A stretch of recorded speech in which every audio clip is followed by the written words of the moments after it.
Ella fingió estar ciega para sobrevivir, pero nunca imaginó que el único hombre capaz de verla de verdad sería el que podría destruirla. La carroza se detuvo con un leve sacudón frente a las imponentes puertas del castillo de Dornburg. El silencio del crepúsculo envolvía el paisaje como una manta pesada, mientras el Ara Weiss permanecía inmóvil en el interior, con los dedos enguantados presionando suavemente el velo de seda que cubría sus ojos. 3 años. 3 largos años de oscuridad elegida, de pasos calculados, de silencios ensayados y reacciones perfectamente medidas. No era ciega. Nunca lo había sido. Pero el mundo no necesitaba saberlo. La sociedad perdonaba la fragilidad, pero castigaba la independencia. Y ella, heredera de una fortuna amenazada, había aprendido a convertirse en algo que nadie quisiera poseer.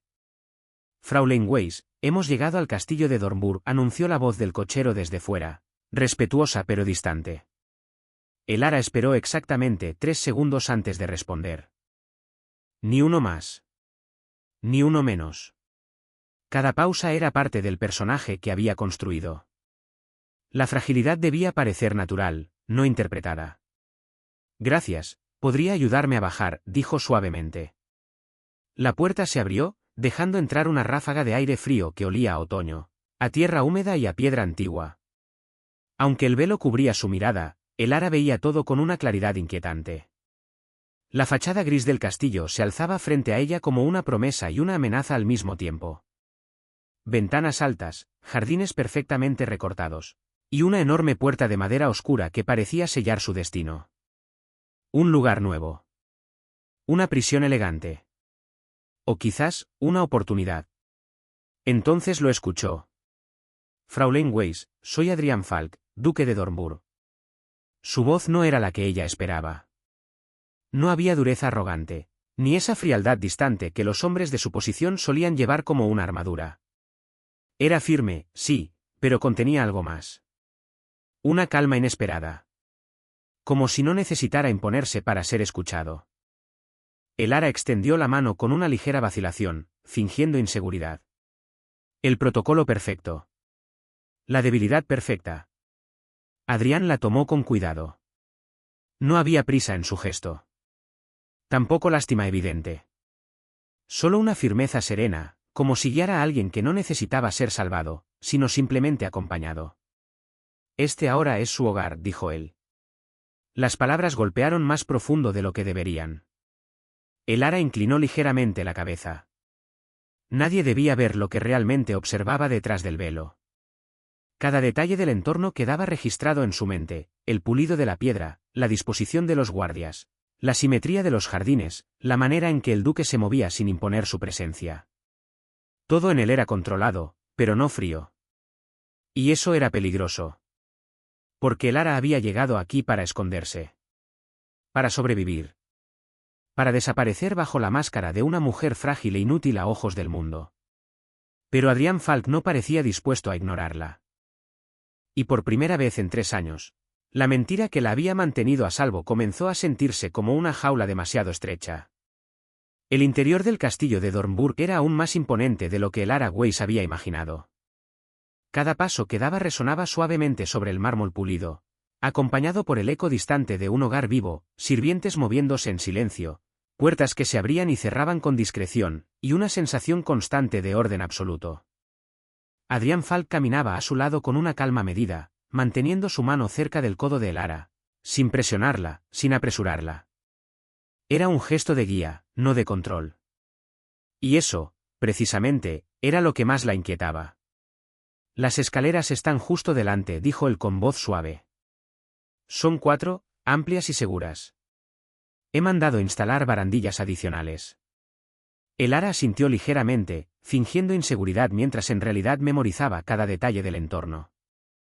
El número exacto de escalones, la distancia entre columnas, la textura del suelo bajo sus pasos.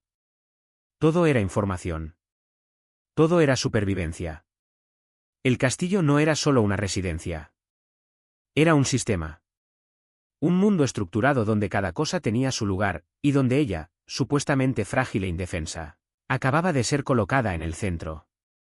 Ha hecho demasiadas modificaciones por mí, murmuró ella con voz baja, ensayando la vulnerabilidad perfecta.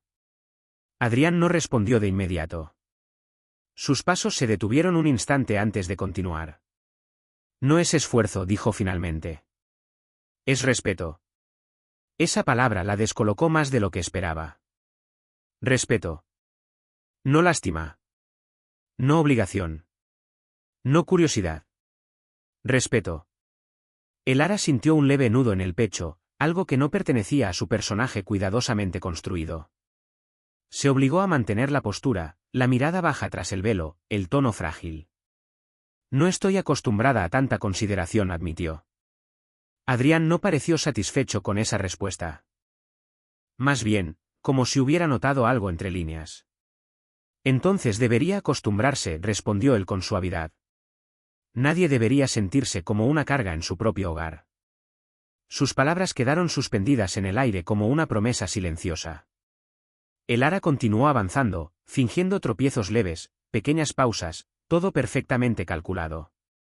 Pero en su mente, cada detalle del entorno quedaba archivado con precisión, la altura de los techos, el reflejo de la luz sobre los candelabros, la distancia entre las paredes, la ubicación de cada cuadro antiguo. El castillo era majestuoso, pero también era vulnerable si alguien sabía mirar. Y ella sabía mirar. Adrián la guió hacia el interior principal. La gran sala se abrió frente a ellos con una elegancia abrumadora, retratos de antepasados, muebles de madera oscura, y una chimenea encendida que proyectaba sombras cálidas sobre las paredes. Frau Meyer le mostrará sus habitaciones, dijo él. La cena es a las 7. Me gustaría que me acompañara, si no está demasiado cansada del viaje. Elara inclinó la cabeza. Será un honor, su gracia. Hubo una breve pausa. Una de esas pausas que no pertenecían al protocolo, sino a la observación. Adrián la estaba estudiando. No de forma invasiva, sino con una atención tranquila, como si intentara entender algo que aún no encajaba del todo. Adrián corrigió él suavemente. Elara dudó un segundo. Si vamos a compartir este hogar, añadió él, la formalidad es innecesaria. Ese simple cambio de tono transformó el ambiente. Elara sintió algo peligroso crecer dentro de ella. No era miedo. Tampoco desconfianza. Era la posibilidad de ser vista, realmente vista. Y eso era algo que no había permitido en 3 años. Porque si Adrián Falk llegaba a mirar demasiado profundo, no encontraría a una mujer frágil y ciega. Encontraría una mentira perfectamente construida. Y entonces, todo lo que había construido para sobrevivir comenzaría a derrumbarse. La primera cena en el castillo de Dornburg transcurrió bajo una atmósfera cuidadosamente pulida, donde cada detalle parecía diseñado para impresionar, pero también para ocultar algo más profundo. Elara Weiss descendió al comedor con pasos medidos, su mano ligeramente apoyada en el brazo de Adrián Falk. El contacto era breve, respetuoso, pero extrañamente constante. Elara mantenía su personaje con precisión absoluta, la postura delicada, la cabeza ligeramente inclinada, el movimiento pausado como si cada paso requiriera concentración extrema. Bajo el velo, sin embargo, sus ojos registraban todo. El comedor era vasto. Una mesa larga de madera oscura dominaba el centro, iluminada por candelabros dorados que proyectaban sombras suaves sobre las paredes adornadas con retratos antiguos. El ambiente olía a vino, cera y tradición. Y entonces los vio. 2 hombres ya estaban sentados. Adrián los presentó con calma. Mis primos, Marcus Falk y Julian Falk. Elara inclinó la cabeza con elegancia ensayada. Un placer conocerlos, dijo suavemente. Marcus respondió primero, con una cortesía demasiado perfecta. El placer es nuestro, Fraulein Weiss. Adrián nos ha hablado mucho de usted. Elara captó el matiz inmediato. No era curiosidad genuina. Era evaluación. Julian, en cambio, parecía más impulsivo. Debe de ser difícil administrar la vida así, comentó, dejando la frase incompleta pero cargada de significado. Hubo un pequeño silencio incómodo. Adrián intervino de inmediato. Su condición no define su capacidad, dijo con firmeza tranquila. Elara sintió una leve tensión en el aire. Adrián no elevaba la voz, pero su autoridad era indiscutible. Marcus sonrió ligeramente, aunque sus ojos no acompañaban esa expresión. La cena comenzó. Los platos llegaban con precisión militar: sopa, pescado, carne asada, vino. Elara comía despacio, simulando inseguridad mientras en realidad analizaba cada intercambio, cada mirada cruzada entre los hombres. Había algo en Marcus que no encajaba. Una calma demasiado calculada. Una cortesía que parecía esconder intención. Julian hablaba más, pero era Marcus quien controlaba el ritmo de la conversación, desviando temas, guiando silenciosamente las palabras hacia territorios específicos: tierras, inversiones, propiedades del ducado. Adrián, dijo Marcus con tono casual, hemos estado revisando las oportunidades en el sector textil. Podría ser una expansión muy rentable si actuamos rápido. Adrián dejó su copa sobre la mesa. Prefiero revisar cada contrato antes de comprometer recursos, respondió con serenidad.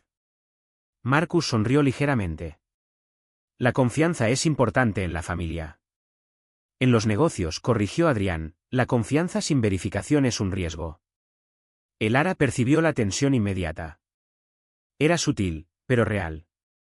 No era una discusión abierta, era una lucha de control disfrazada de conversación elegante. Julian rió incómodo, intentando suavizar el ambiente, pero Marcus no retiró su mirada de Adrián. Elara sintió algo incómodo en el estómago. Esto no era solo una familia. Era un sistema de poder. Y ella estaba entrando en medio de él. La conversación cambió hacia temas más ligeros, pero Elara ya no estaba completamente presente. Su mente seguía atrapada en las microexpresiones, en los silencios, en la forma en que Marcus observaba a Adrián cuando éste no miraba. Era cálculo. Y luego, algo aún más inquietante. Adrián la miró. No como un anfitrión. No como un protector. Sino como si intentara leer algo detrás de su silencio. Elara sintió un leve frío interno. Porque por primera vez desde que había comenzado su mentira, no estaba segura de si era Marcus quien escondía secretos peligrosos. O ella. Hay un momento en la vida en el que comprendes que no todo lo que duele es malo, pero tampoco todo lo que amas te hace bien. Y ese descubrimiento no llega como un regalo envuelto en calma, sino como una sacudida interna que te obliga a mirar de frente lo que has evitado durante demasiado tiempo. Este es el punto donde ya no puedes seguir justificando lo injustificable, ni quedarte en lugares donde tu alma se va apagando poco a poco. En este proceso, empiezas a notar algo poderoso: el amor propio no es un sentimiento pasajero, es una decisión constante. No se trata de mirarte al espejo y repetir frases bonitas, sino de elegirte incluso cuando todo dentro de ti quiere volver a lo conocido. Porque lo conocido no siempre es lo correcto, y lo cómodo no siempre es lo sano. Te das cuenta de que muchas veces has confundido apego con amor. Has llamado destino a lo que en realidad era costumbre, y has llamado necesidad a lo que solo era miedo a estar solo. Pero llega el día en que entiendes que la soledad no es tu enemiga, al contrario, es el espacio donde vuelves a encontrarte contigo mismo. Y en ese silencio, empiezas a reconstruirte. Ya no desde la versión que otros esperaban de ti, sino desde la versión que tú habías olvidado. Esa que soñaba, esa que tenía metas, esa que reía sin pedir permiso. Empiezas a recordar que tu valor no depende de quién se queda o quién se va, sino de lo que tú eres incluso cuando nadie te está mirando. El proceso no es fácil. Hay días en los que retrocedes, en los que dudas, en los que sientes que todo lo aprendido se desmorona. Pero incluso en esos días, algo dentro de ti ya ha cambiado. Ya no eres la misma persona que aceptaba migajas emocionales. Ahora entiendes que mereces plenitud, no fragmentos. Y poco a poco, comienzas a poner límites. No porque odies, sino porque te amas. No porque te cierres, sino porque te respetas. Aprendes a decir no sin culpa, y a decir sí sin miedo. Y cada decisión que tomas en esa dirección te acerca más a una vida en paz contigo mismo. Este es el punto donde dejas de perseguir lo que se aleja y empiezas a atraer lo que realmente te corresponde. Porque cuando te alineas contigo, la vida deja de ser una lucha constante y se convierte en un flujo más claro, más honesto, más tuyo. Y aunque el camino aún continúa, ya no caminas perdido. Caminas consciente. Caminas despierto. Caminas contigo. Llega un punto en el viaje personal donde ya no estás tratando de convencer a nadie, ni siquiera a ti mismo. Has dejado de buscar aprobación externa, y sin darte cuenta, has comenzado a vivir desde un lugar más auténtico. Este cambio no ocurre de forma ruidosa, es silencioso, casi invisible desde fuera, pero profundamente transformador por dentro. Empiezas a notar que muchas de las batallas que antes te consumían ya no tienen el mismo poder sobre ti. Las opiniones de otros, los rechazos, las pérdidas, incluso las decepciones, ya no te rompen como antes.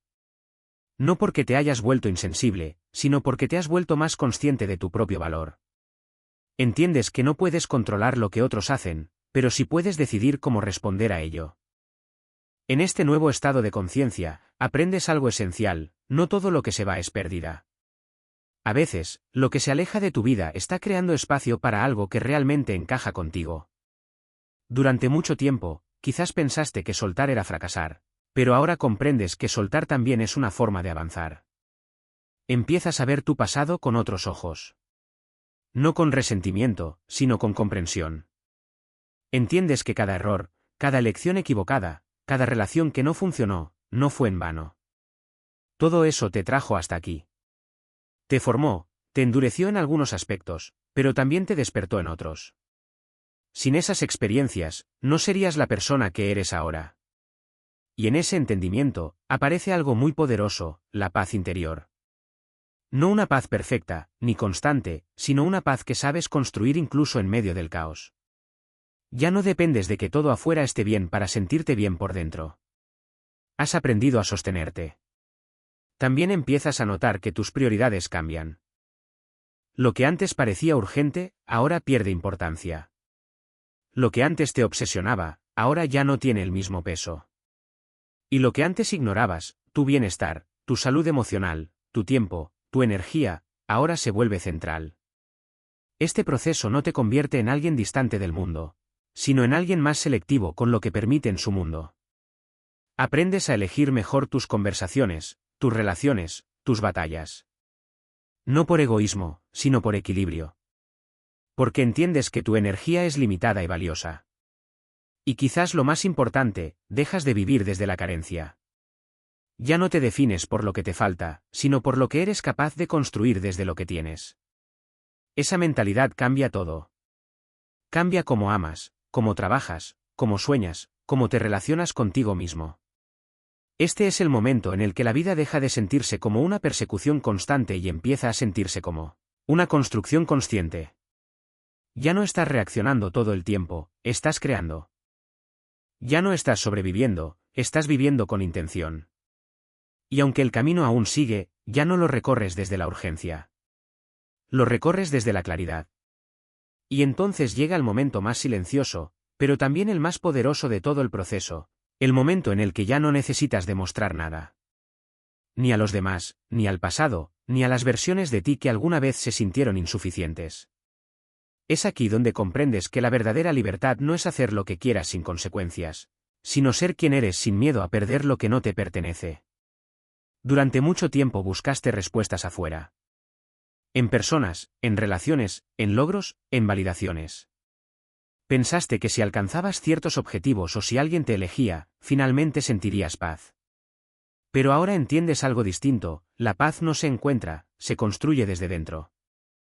Y esa construcción comienza cuando dejas de abandonarte a ti mismo. Empiezas a observar tu vida con una claridad nueva. Ya no te engañas con historias que justifican el dolor. Ya no romantizas lo que te rompe. Y tampoco te quedas donde solo eres una opción más. Hay una fuerza tranquila dentro de ti que ahora sabe reconocer lo que suma y lo que resta, lo que nutre y lo que desgasta. Este cambio no significa que ya no sientas. Sigues sintiendo profundamente, pero ya no te pierdes en lo que sientes. Antes te ahogabas en emociones que no sabías manejar, ahora las atraviesas con más conciencia. Entiendes que sentir no es debilidad, pero perderte en lo que sientes sí puede serlo. Y en este punto, algo hermoso ocurre: empiezas a reconstruir tu identidad sin miedo. Ya no eres la versión de ti que otros moldearon, ni la que sobrevivía a base de aprobación. Eres la versión que eligió quedarse consigo misma incluso cuando todo invitaba a abandonarse. Te das cuenta de que la vida no se trata de tener todo resuelto, sino de aprender a caminar con lo que tienes mientras sigues creciendo. Dejas de exigirte perfección y empiezas a darte permiso para ser humano. Con errores, con aprendizajes, con cicatrices que ya no ocultas. También comprendes que no todos los capítulos deben durar para siempre. Algunas historias están hechas para enseñarte, no para quedarse. Y cuando aceptas eso, dejas de aferrarte a lo que ya cumplió su propósito. No desde el dolor, sino desde la gratitud. Este es el punto donde el amor propio deja de ser una idea y se convierte en un estilo de vida. Ya no es algo que dices, es algo que practicas. En cómo te hablas, en lo que toleras, en lo que eliges, en lo que dejas ir. Y aunque el pasado todavía exista como parte de tu historia, ya no define tu presente. Ahora eres tú quien escribe el siguiente capítulo, con más conciencia, más respeto por ti mismo y más claridad sobre lo que realmente mereces. Porque al final, el verdadero cambio no es convertirte en alguien nuevo. Es volver a ti.